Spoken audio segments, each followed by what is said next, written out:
Larry Page did not begin by trying to build Google.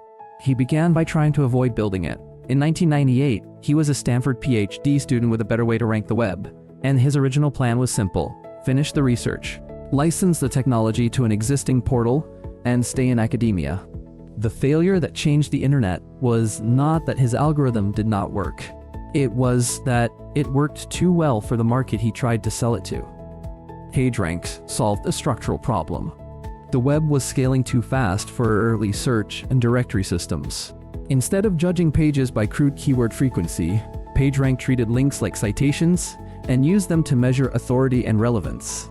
Page and Sergey Brin tried to sell that system to the dominant players of the era. AltaVista passed. David Filo understood the technical value, but rejected the acquisition and told Page to build it himself. Then came Excite, the most revealing rejection of all. At Excite, the deal almost happened. Page first priced the technology at $6 million. Vinod Khosla negotiated it down to $750,000. But Page attached one condition that mattered more than price. Excite had to replace its native search engine with PageRank. A side-by-side test showed that Page's system was faster, more comprehensive, and more accurate. And that is exactly why CEO George Bell killed the deal. Bell did not want the best search engine. He wanted one that was only 80% as good, because a better search engine sent users away too quickly. That is the real failure. Page was not rejected because he lacked technical superiority. He was rejected because he tried to sell efficiency into a system that monetized inefficiency.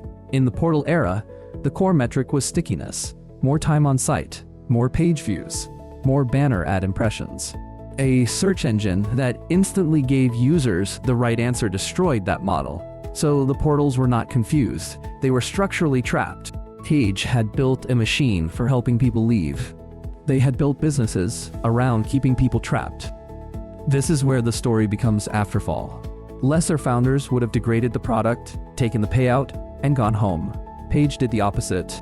He reframed the rejection as evidence that the incumbent model itself was broken. From that came two ideas the report treats as central. First, 10x thinking. A small improvement forces you to inherit the old system's logic.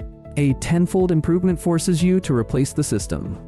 Second, the toothbrush test. Build something people use once or twice a day, and that removes friction from their lives.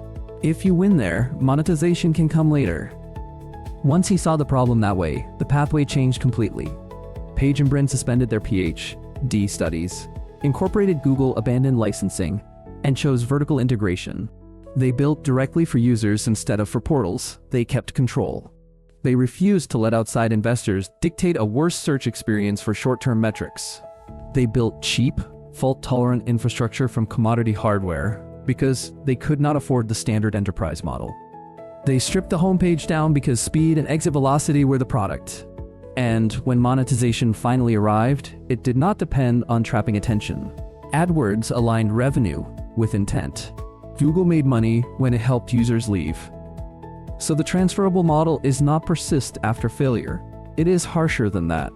If incumbents reject your product because it threatens their KPI, the rejection may be the diagnosis. If your technology destroys the way they capture value, they cannot deploy it without hurting themselves. At that point, the choice is no longer optimization. It is bypass. Larry Page did not recover by winning permission to re-enter the old system. He recovered by building a new one that made the old system obsolete. And that is why this story does not really end with search. It points toward the next empire built on the same logic. When a new computational era arrives, the winner is often the one willing to integrate the stack that incumbents cannot. Next time, that logic leads to Jensen Huang.